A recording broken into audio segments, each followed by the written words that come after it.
Hi everybody, welcome back to my channel. I'm Yesha if you're new here, and today we're going to be talking about canceling your interviews. I know it's January, it's after the holidays, and you're really starting to feel that slump, and every interview takes so much effort, and sometimes you just need to cancel these interviews, or you're getting these trickle interviews and you're overlapping interview dates and you just can't do them all anymore. And I think all of these are fair reasons to cancel those interviews.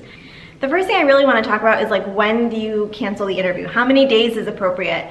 When possible, at least give them a week. That way, if there is another applicant that's interested in that spot, they have a chance to even get it, or they have a chance to send out another interview, or something like that. You want to give the program enough time to respond. And if you end up getting an interview and now you're only a few days away and you really got another interview that you really want, for example, then I can understand that you may not be able to control when you receive that new interview invite. And in that case, I would call the program coordinator. I would definitely email them and make sure you get a response. There was a program where I never got a response. And what do? I mean, there's nothing else you can do, but if you're gonna do it less than a week, I would suggest both calling and emailing the program coordinator. If it's a week out or maybe even longer, then I think an email will suffice. And then if you don't hear back from the coordinator, I would, give them a call. You just want to make sure that the program has enough time to fill that spot and it looks really good on your part that you've done your due diligence.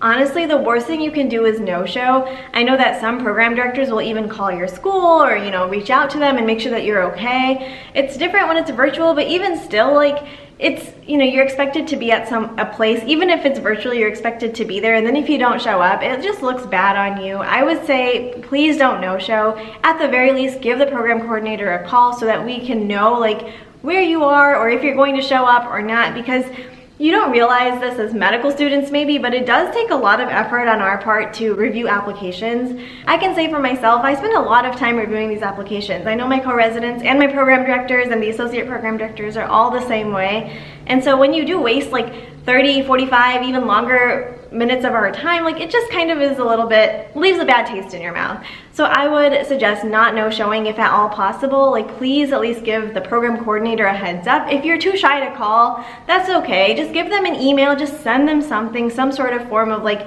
communication that you will not be coming to the interview. It just saves us a lot of time, and honestly, it gives someone else a chance to take that spot. So please don't no-show. It removes the spot for somebody else, and it's just a waste of time for everyone. If you don't want to come, that's okay.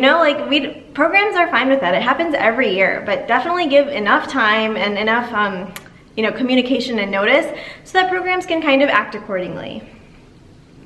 I get a lot of questions about oh, should I cancel or should I not cancel just because you're burned out and tired and you already have X number of interviews. So the NRMP loves this number of 12. If you have 12 interviews, you have a 90-something% chance of matching. Obviously that was in non-virtual interview times. I would, if it were me, I probably would go higher than 12 and maybe say, okay, if I have 15, I probably have a 90-something% chance of matching. But again, if they're all in the top, if all of yours are in the top and you don't have any lower tier programs or mid-tier programs, then obviously your chances are skewed. And we've all heard those horror stories of someone who only applied to top tier programs and then didn't end up matching.